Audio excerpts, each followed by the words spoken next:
Rule in life is that whatever we focus on in life expands.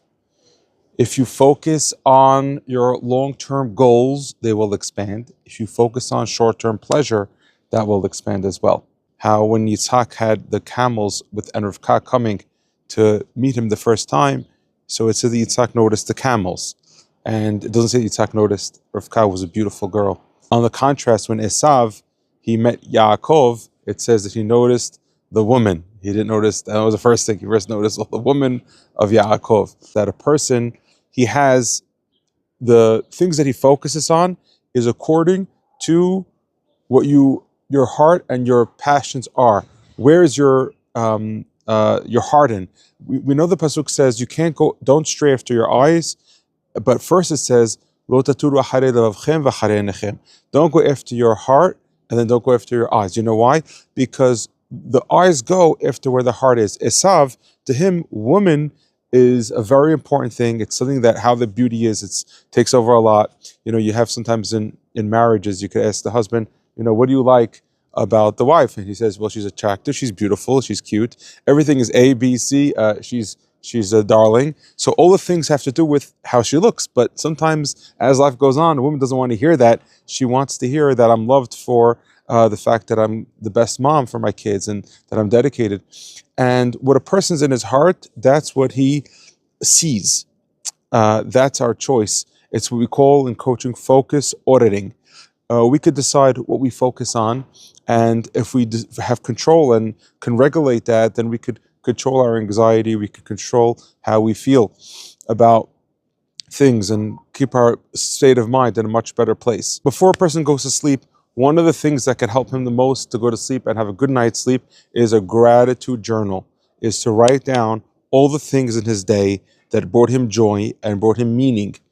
And instead of focusing on things that are in the process of working those things out, some of those things that you're in the process, you cannot take care of it as you're trying to fall asleep. But at least if you could go to sleep and be grateful and be full of joy and full of meaning, that will be something very good for you. I'm not a fan of some people that they write down all the things that build up the self-esteem, like they give themselves a pat on the back. Yeah, I did this and I did that, and I'm great for this and I'm great for that. Because I believe that we get too busy with the ego like that, and that gets confusing. But the best way to deal with things that are your accomplishments is to turn that into your gratitude and thanks to Hashem for what He gave you. The only way you're going to be able to go through the stresses of life is by having what we call long-term focus, not short-term focus. Thinking about your long-term goals. Where am I going with all this? What are the things that I want 5 years, 10 years from now? What do I want to leave behind after my 120?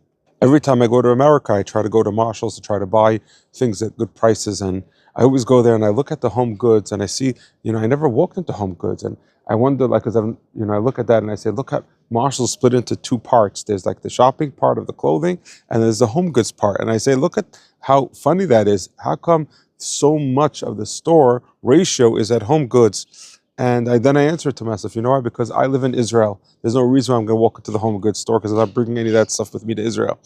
The same thing is true also in life, is that things that are bothering us, we could ask us, are those home goods stuff? Is that stuff that's going to be things that are olam hazeh things that are just going to be left back here? The question is, what type of car you had? It doesn't make a difference. Just the question is what you got to where you want to get to. Nobody's going to care in the end of what type of house you had. The question is really, what type of meaning you left on in the world, type of legacy you had.